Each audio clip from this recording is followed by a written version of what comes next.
Your slumber is interrupted by the roaring clouds above you, and before it starts pouring, you need to get yourself some shelter. We need some building material. Being a smart student that you are, you immediately realize that you will need concrete. How can you make concrete on this island? Seashells. Seashells are abundant. Powder them and you have calcium carbonate, because seashells are actually made up of calcium carbonate. You heat this powder and you end up with calcium oxide. This is also known as burnt lime or quicklime. This is one of the main ingredients for making cement. This mixed with volcanic rocks, as volcanic rocks are rich in magnesium, will give you cement. Throw in some pebbles and sand and you have concrete. And there you're ready to build your house. So what was important in this chemical reaction was calcium carbonate was breaking down into calcium oxide and carbon dioxide. To represent this chemical equation, CaCO3 is going to go ahead and give you CaO and CO2. This kind of reactions have a special name to it, and the name is very obvious. It is known as decomposition. In this reaction, you can observe that a single reactant breaks down to give you simpler products. This is a decomposition reaction. To generalize such an equation, we can represent it like this. AB is going to give rise to A plus B. That is, single reactants give rise to multiple products. Now that you've understood this kind of a reaction, we will look at some more examples so that decomposition becomes very, very, very clear to you.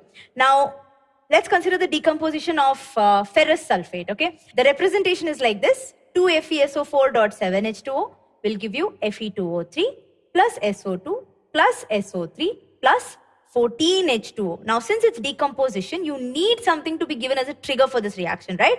In this case, it is heat. Now, let's perform this experiment to actually see what happens. What you need to do is take some ferrous sulfate crystals in a boiling tube, and don't forget to note the color of the ferrous sulfate crystals. They're green in color, right?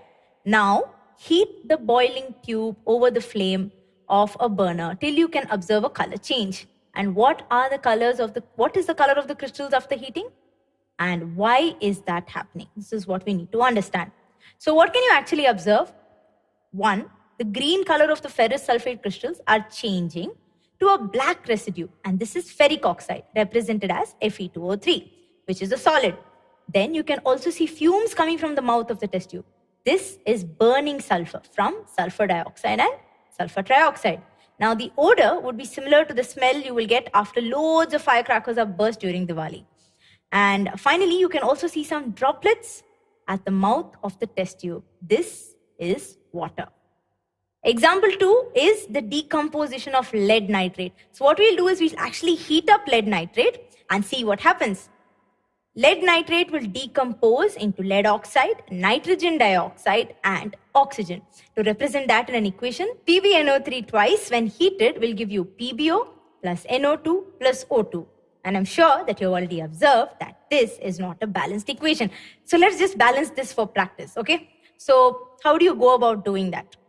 We're going to balance this using the shortcut which we discussed earlier. Okay, so what we'll first do is to put the coefficients A, B, C, and D. And let's equate the number of elements on the left and the right hand side. So first, let's consider lead first. Okay, so if you consider lead, you get A is equal to B. Then next, if you consider N, nitrogen, you will get 2A is equal to C. If you consider oxygen, you get 6A is equal to B plus 2C plus 2D. Now, what we're going to do is, if you remember what I taught you last time, make A equal to 1. Why? Because that's the largest compound, right? Lead nitrate is the largest compound. So make A is equal to 1. Then what do you get? When you substitute in these equations, you will get A is equal to 1, B is equal to 1, C is equal to 2, and D is equal to half. Don't worry, you're not stuck. Okay, when you get a fractional value, what you simply need to do is to multiply it so that that fractional value becomes a whole number. So multiply it by 2, multiply everything by 2. So you get A is equal to 2, B is equal to 2, C is equal to 4, and D is equal to 1. So what is a balanced equation? It is 2 PbNO3 twice, giving you 2 PbO plus 4 NO2 plus O2. Add the physical states and your equation is balanced.